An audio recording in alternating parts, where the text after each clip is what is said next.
국내 기업의 CEO 출신들이 모여서 사회공헌 차원으로 만든 모임이다. 되게 의아하고 약간 감동이었죠. 왜냐하면 그런 모임이 있었으면 좋겠다는 생각은 했지만 실제 그런 모임이 처음이었거든요.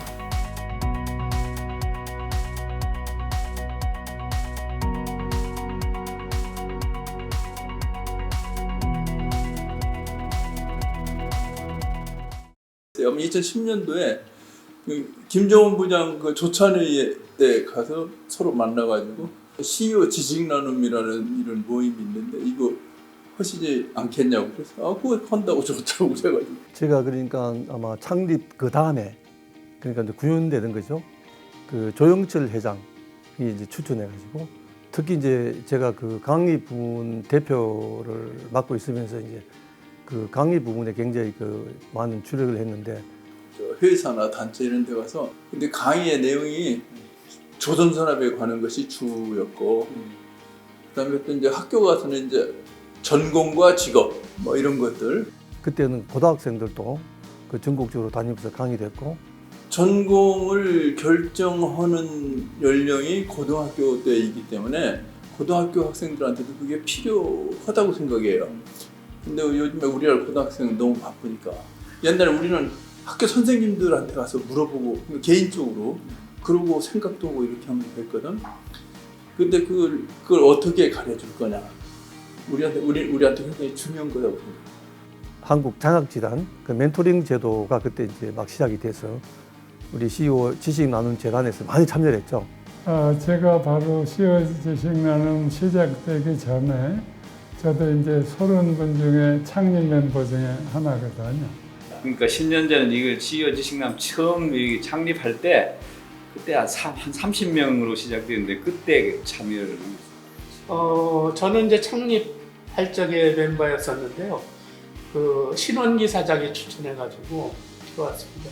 공직에 있었기 때문에 멘토링도 공직을 희망하는 학생들을 좀 이제 제 경력이 그러니까 되게 저한테 오는 멘티들이 이제 그런 학생들이 좀 많아요. 그래서 과학고등학교의 학생들을 한 4회에 걸쳐 멘토링 한 적이 있습니다. 이 학생들이 진짜 똑똑하고 자기 목표도 뚜렷하고 또 질문도 활발하고 또 제가 멘토링 한다든지 얘기를 하면 그거에 대한 피드백이나 그 얘기한 게 빨려 들어가는 게 그냥 느껴질 정도입니다. 저는 그 학생들하고 멘토링을 하면서 학생들한테 사실은 뭐를 해야 된다는 부담을 주진 않았습니다. 오히려 만남이 굉장히 하나의 축제의 날이 되고 그렇게 해서 저희가 대학로 연극도 자주 보러 가고 홍대 카페 거리도 자주 가고 뭐 그 중에 제하고 같이 한 멘티 중에는 행정고시 합격해가지고 지금 중견 공무원으로 일하고 있는 친구들도 몇 명 있고 멘티들이 나중에 이제 직장을 갖고 사회에 또 이제 취업을 하고 결혼 또 파트너를 직접 데려와서 소개시키고 그래서 그때 굉장히 보람 있게 했던 기억이 나고 지금쯤은 이제 그 친구들 대학교 졸업하고 대학원도 졸업할 시기가 됐는데 무엇을 하고 있는지 궁금합니다.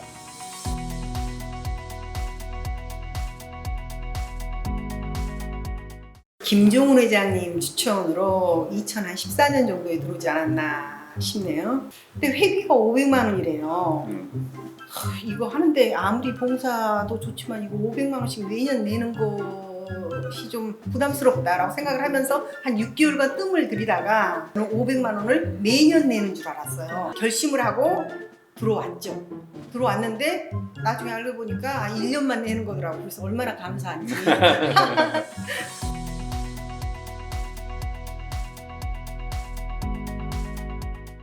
아마도 2011년인 것 같아. 노기호 사장이 전화를 하셨더라고. 내가 아마 번호가 41번인가 그런 거예요. 7년 전에 그 우연히 한미글로벌에 아침 특강을 한 적이 있어요. 끝나고 났는데 김정훈 회장님이 CEO 지식량학이 있는데 사실 이제 대기업 CEO 분들이 대부분 활동하시는데 당신 같은 중소기업이고 또 사회공헌 쪽 탈북 중에 김대출 회장님이 거기 총책임을 맡으셔가지고 뭐 여러 가지 봉사를 많이 하셨어요. 특히 이제 탈북생들한테 제가 애타마음을 갖는 거는 사실 이 학생들이 이런 멘토링을 별로 좋아하진 않아요. 사실은 자기가 탈북생이라는 걸 감추고 공부를 하거든요.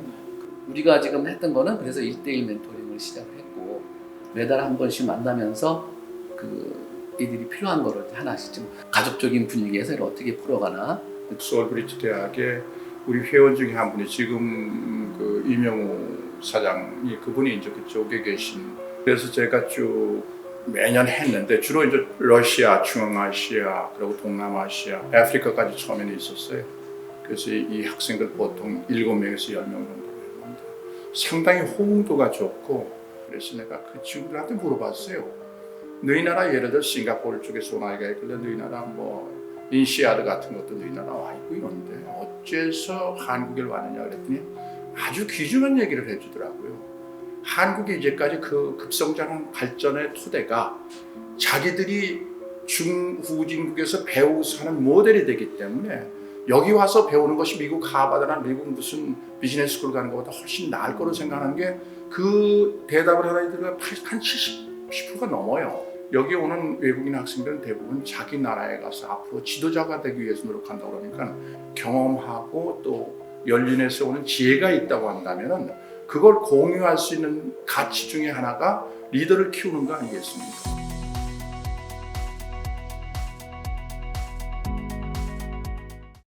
제가 현역을 물을 쓰고 난데 이제 좀 코칭 공부를 했어요. 코칭 공부를 하고 하면서 전문 코치가 돼가지고 정말 우리 CEO 지식남 CEO들도 그동안 했던 자기 경험과 전문성을 가지고 멘토도 좋지만 사실 기업체인데 코치가 돼가지고 말을 한다면 더욱더 보람되지 않겠냐 생각해요.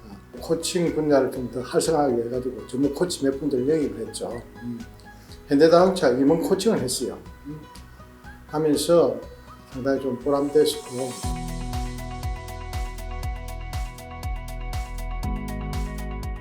어느 조직이나 이렇게 대를 잇는다 그런 거는 굉장히 중요하지 않습니까? 김종식 회장님 추천으로 들어왔고요. 2014년도에 청년 CEO 일기로 김종식 선배님께서 이제 청년부를 만들면서 저랑 하지원 선배, 그다음에 이젠리 대표 이렇게 셋이 처음에 들어온 걸로 기억이 납니다. 우리 문화가 위아래 관계를 굉장히 설정을 많이 하잖아요. 근데 이제 이런 수평적인 관계가 과연 가능할까? 이런 좀 우려도 있었는데 사실 처음엔 잘 모르겠더라고요. 처음에는 좀 어려웠어요. 어렵고 또 평상시에 뵙기 어려운 또 너무 어른들도 많으시고 해서 되게 엄숙하고 딱딱하고 뭐 이런 느낌 사실은 없지 않아 받았습니다. 기억에 남는 거는 제가 아마 처음 모임 때가 초여름이었는데 반바지 입고 갔던 게 기억이 나요. 다행히 이제 처음 들어오신 분들의 성향이 그런 거를 넘나들 정도로 사회성이 강했고 내가 여기 있는 게 맞을까? 내가 오히려 여기 있는 것보다 다른 곳에서 더 가치 있는 일을 할 수 있지 않을까? 사실 그런 갈등도 조금 있었던 것 같아요. 그런데 이제 시간이 지나고 그러니까 서로를 알게 된다는 거, 그러니까 사람들을 알게 되면서 뭔가 할 수 있겠구나라는 게 있었고요. 그냥 다들 당황하신 티는 안 나셨지만 당황하셨던 걸로 기억이 납니다. 세 분을 추천하셨는데 후회하지 않으시나요?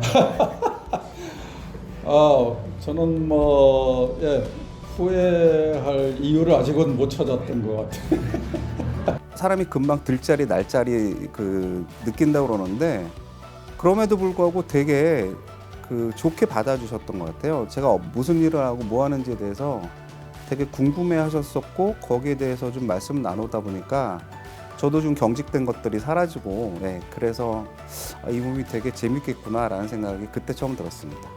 지금은 이제 선배님 분이 있고 또 워낙 거물들도 여러 분 계시고 그러다 보니까 청년 CEO들이 아직도 어려워하는 그런 부분이 좀 없지 않아 있는 것 같아요. 그런 거를 빨리 극복하고 이 모임의 그 향후의 방향에 대해서 좀 더 적극적이고 주도적인 역할을 해주셨으면 하는 게 제 바람입니다.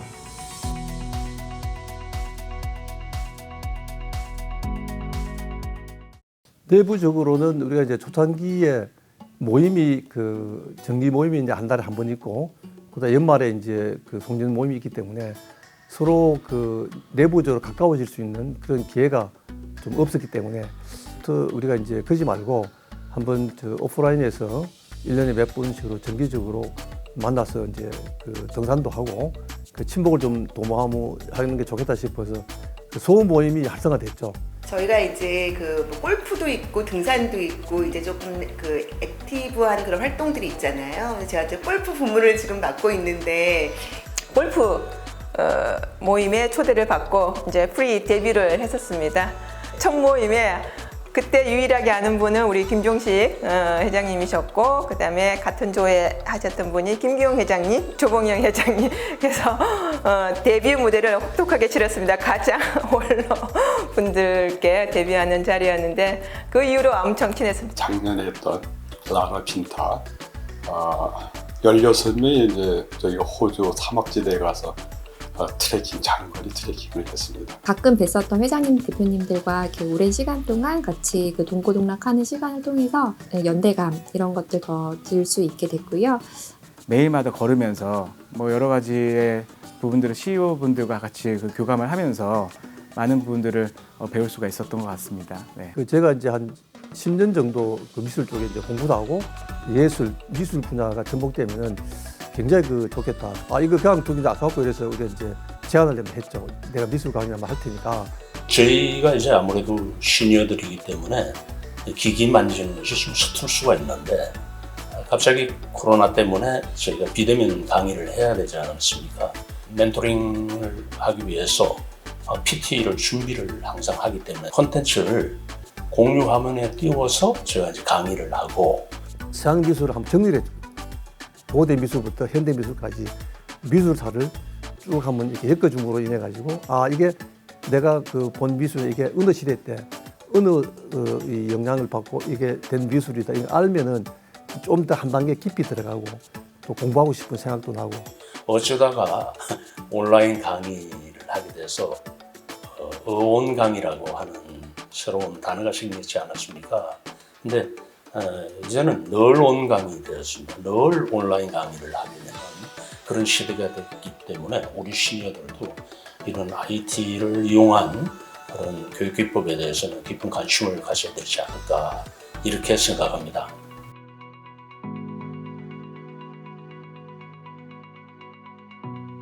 그 코로나19 때문에 어려움도 많지만은 이걸로 인해서 온라인적으로 눈을 뜨게 됐고 또 물리적으로 그걸로 갈 수밖에 없는 환경이 됐단 말이죠. CEO 지신하는 와서 첫 번째 사례라고 하시더라고요. 그래서 저도 온 지 얼마 안 됐는데 사실 또 첫 시도를 이렇게 온라인으로 세미나를 하다 보니까 저는 강의 오프라인을 가능할 때 질문을 많이 하는데 온라인으로 하다 보니까 질문이 줄어들다 보니 제가 처음 준비한 그 양으로는 굉장히 적다는 걸 느꼈습니다. 그래서 물류란 게 모두를 위한 것들은 아니니 반응이 어떨까도 궁금했었고 또 도움이 되실까가 제일 의문이었는데 너무 심도 있는 질문도 많이 나왔고 좀 많이 당황했습니다, 사실. 처음에 할 때 보니까 영상으로 찍다 보니 제가 얼굴 표정이 굉장히 굳어 있었던 걸 제가 나중에 사진을 보니까 알았습니다. 그래서 그 다음에 좀 방글방글 웃으려고도 좀 노력을 했고. 우리가 CEO 지식 나눔 재단이 생긴 지 10년이 됐잖아요. 10년이라는 거는 우리가 이제 10,000시간의 법칙이라는 게 있다고 말이죠. 10,000시간이 지나면은 하루 8시간에서 그 10년에 했을 때 그게 10,000시간이 되는데 그렇게 됐을 경우는 개인도 그렇고 조직도 그렇고 사회도 그렇고 그 분야에 굉장히 전문성을 갖게 됩니다. 우리 그 지식 나눔 재단 안에 아주 고유의 그런 딴 데서 갖지 않는 특이한 어떤 프로그램이 좀 이제 많이 심화돼서 그걸 우리 이 회원들뿐만 아니고 비회원이나 넓게는 뭐 전 국민들한테도 이렇게 소개됨으로써 했으면 참 좋겠다는 건데.